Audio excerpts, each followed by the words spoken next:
Narsampet Reddy function hall Hindu బంధువులందరికీ వందనాలు. సింగిరికొండ మాధవ్ శంకర్ శ్రీ ధర్మశాస్త్ర అయ్యప్ప స్వామి ఆలయ కమిటీ చైర్మన్ ఈ సందర్భంలో వారు మాట్లాడుతూ ఈ కార్యక్రమాన్ని హిందూ సోదరులందరూ విజయవంతం చేయాలని కోరుకోవడం జరుగుతోంది. పెద్ద సంఖ్యలో హాజరై ఈ రోజు సాయంత్రం 5 గంటలకి నర్సంపేట పట్టణంలోని రెడ్డి ఫంక్షన్ హాల్లో హిందూ ధర్మ సమ్మేళనం సమితి ఆధ్వర్యంలో కార్యక్రమం కలదు. ఈ కార్యక్రమానికి హిందూ బంధువులందరూ పెద్ద ఎత్తున తరలి రావాలని కోరుకుంటున్నా. జై శ్రీరామ్, జై భారత్, జై హిందూ, జై జై హిందూ. గడప లోపట కులం, గడప దాటితే హిందువులం మనమందరం. జై శ్రీరామ్, జై హనుమాన్, జై హిందూ. ఈరోజు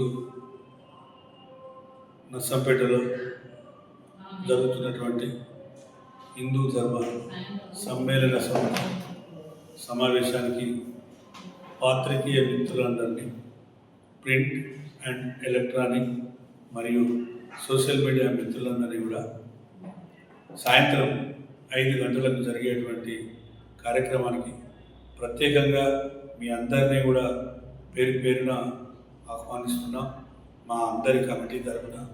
కాబట్టి మా అందరి ఆహ్వానాన్ని మన్నించి ఇచ్చేసి ఈ కార్యక్రమాన్ని మీ ద్వారా సమాజం మొత్తానికి తెలియపరుచుకొని పత్రికేయ మిత్రుల ద్వారా ఈ యొక్క కార్యక్రమాన్ని విజయవంతం చేయవలసిందిగా ప్రతి ఒక్కరిని సాధారణంగా print and electronic and social media మిత్రులందరినీ కూడా పేరు పేరున ఆహ్వానిస్తున్నాం. స్వాగతం, సుస్వాగతం. వేదిక రెడ్డి ఫంక్షన్ హాల్ ఈరోజు మంగళవారం సాయంత్రం 5 గంటల నుండి 8 గంటల వరకు జరిగేటువంటి కార్యక్రమం.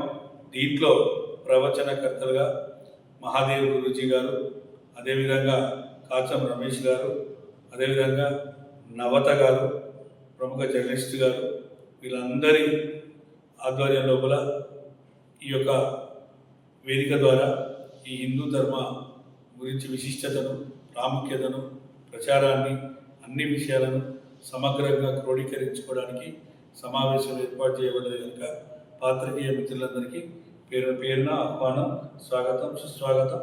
తప్పకుండా మీరందరూ రావాలి, కార్యక్రమాన్ని విజయవంతం చేయాలి. పేరు పేరున కృతజ్ఞతావందనాలు. మరిన్ని అప్డేట్స్ కోసం మా ఛానల్ని సబ్స్క్రైబ్ చేయండి.